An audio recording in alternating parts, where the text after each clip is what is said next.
I, 29F, recently discovered something that has completely destroyed my relationship with my sister Kelly, 26F, and my ex-husband Mike, 31M.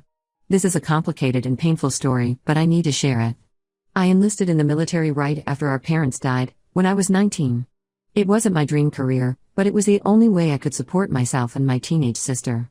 The military offered stability, good benefits, and enough money to help Kelly go to college. I served for 8 years, doing 3 deployments overseas. My third deployment in 2020 was supposed to be my last one before transitioning to civilian life. Mike and I met in 2018 through mutual friends. He was charming, understood military life since his dad was also in service, and made me feel normal when everything else in my life was chaos. We dated for a year before getting married in 2019.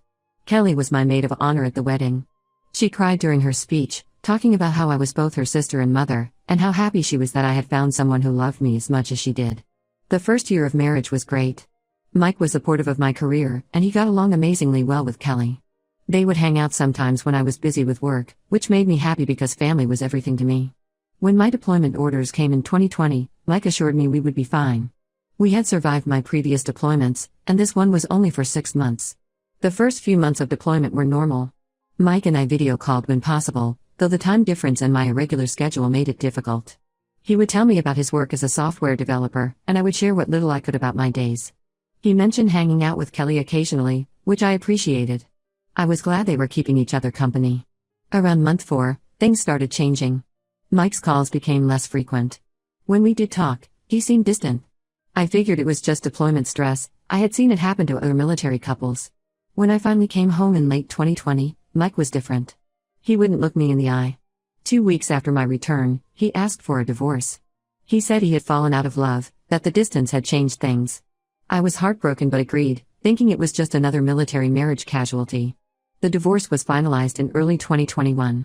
Kelly was my rock during this time. She practically lived at my house, bringing me food, helping me pack up Mike's things, and listening to me cry for hours. She seemed to know exactly what I needed, when to talk, when to just sit quietly with me, when to force me to get out of the house. She even helped me find and move into a new apartment, saying I needed a fresh start away from the memories. Some background about Kelly: we lost our parents in a car accident when I was 19 and she was 16. As her only living close relative, I became her legal guardian. I had planned to go to college, but instead joined the military to support us both. While I was away for training and deployments, Kelly lived with our Aunt Jane, but I made sure she could attend college using my military benefits. I sent most of my pay home for her expenses. She was more like a daughter to me than a sister.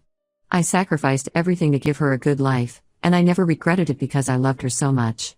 Last week changed everything.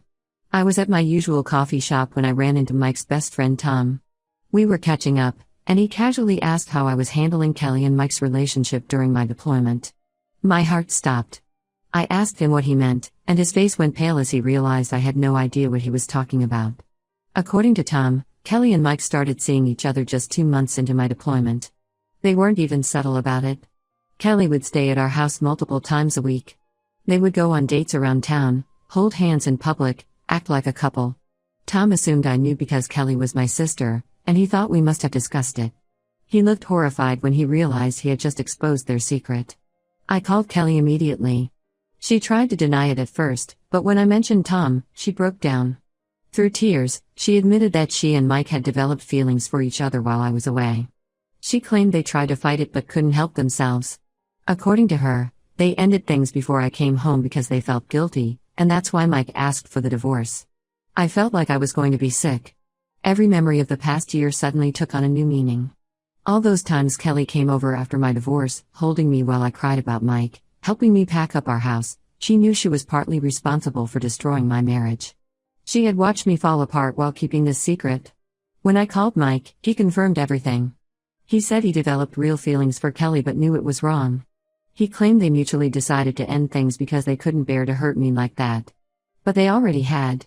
They had betrayed me in the worst possible way while I was serving our country, unable to defend my marriage. The reason I'm writing this now is because Kelly just got engaged to her boyfriend Jake, 28M, last month. Despite everything, she wants me to be her maid of honor. She's been calling and texting constantly, saying I need to forgive her because we're sisters and family is forever. She claims she's truly sorry and that losing me would break her heart. My Aunt Jane, who helped raise Kelly while I was deployed, Thinks I'm being too harsh. She says I need to forgive Kelly because family is all we have after losing our parents. But I can't get past this betrayal. Every time I look at Kelly now, all I can see is her with Mike in our house, sleeping in our bed, betraying me while I was risking my life overseas. How can I stand beside her at her wedding knowing what she did to me? Update 1: The situation has gotten so much worse since my last post. Last Saturday, Kelly showed up at my apartment with Aunt Jane. I was doing laundry when I heard aggressive knocking on my door. When I opened it, they both pushed their way inside before I could stop them.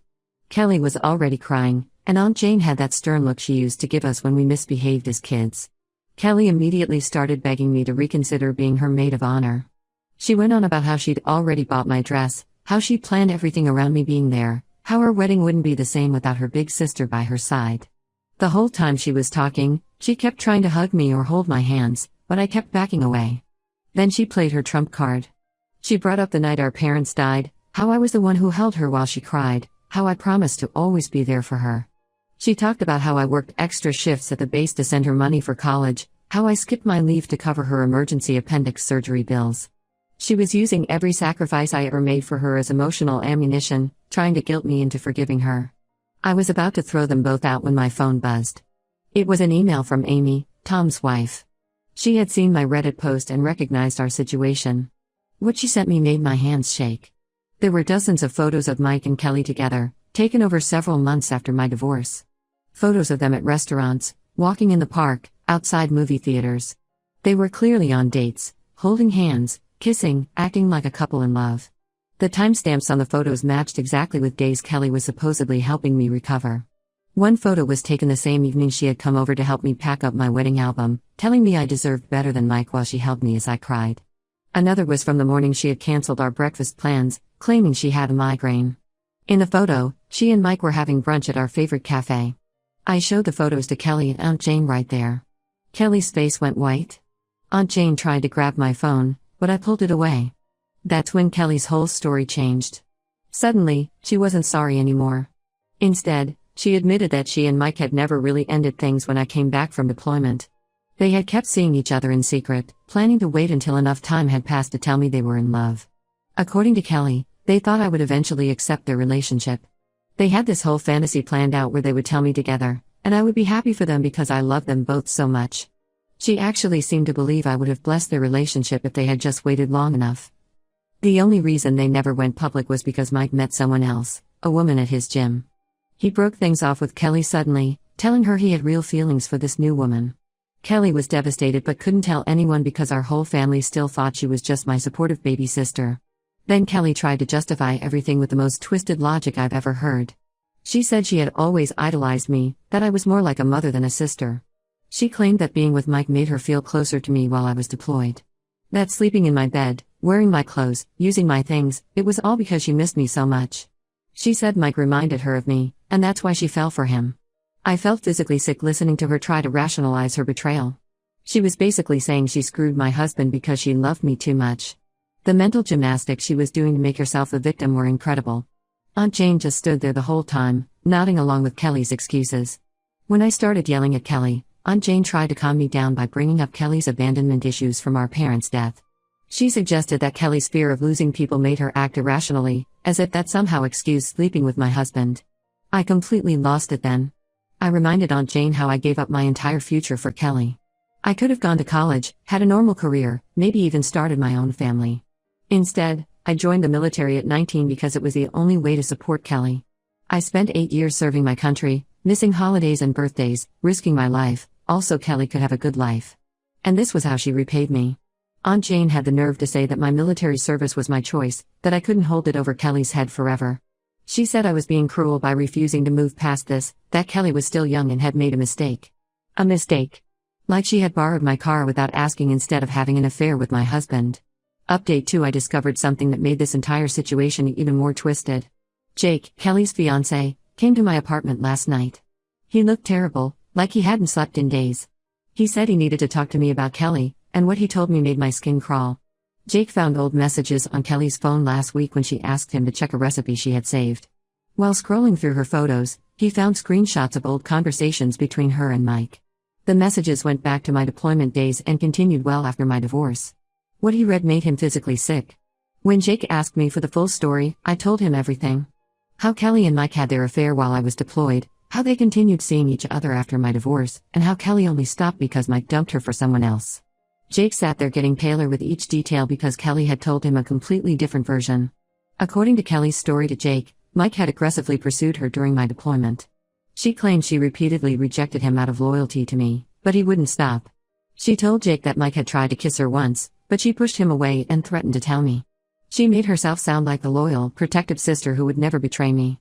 Then Jake revealed something that made my blood boil. Kelly had been meeting Mike again recently, claiming she needed closure before her wedding. Jake had seen them having coffee together at least 4 times in the past 3 weeks. Each time, Kelly told him they were just talking, trying to make peace with the past so she could move forward with her life with Jake. But Jake wasn't convinced, so he followed them after one of their coffee meetings. He watched them walk to Mike's car, where they sat talking for over an hour. When Kelly came home that day, she told Jake she had been shopping for wedding decorations. The lie was so casual, so practiced, that it made Jake question everything about their relationship. Jake confronted Mike at his office the next day. Mike apparently felt guilty and admitted everything. Kelly had been trying to rekindle things with him, saying she had never stopped loving him. She told Mike that she was only marrying Jake because she thought Mike would never leave his new girlfriend. Mike showed Jake messages from Kelly where she begged him to give their relationship another chance. Jake called off the engagement immediately. He couldn't marry someone who could lie so easily, who could betray her own sister and then try to paint herself as the victim. He said he was grateful he found out before the wedding, before they had kids or built a life together. Kelly showed up at my apartment a few hours after Jake left, completely hysterical. Her makeup was smeared down her face, and she looked like she had been crying for hours. She started screaming at me the moment I opened the door, saying I had no right to tell Jake about her past. She accused me of being jealous of her happiness, of wanting to ruin her life because mine was so empty. I finally snapped. After months of holding back, of trying to be the bigger person, I let her have it.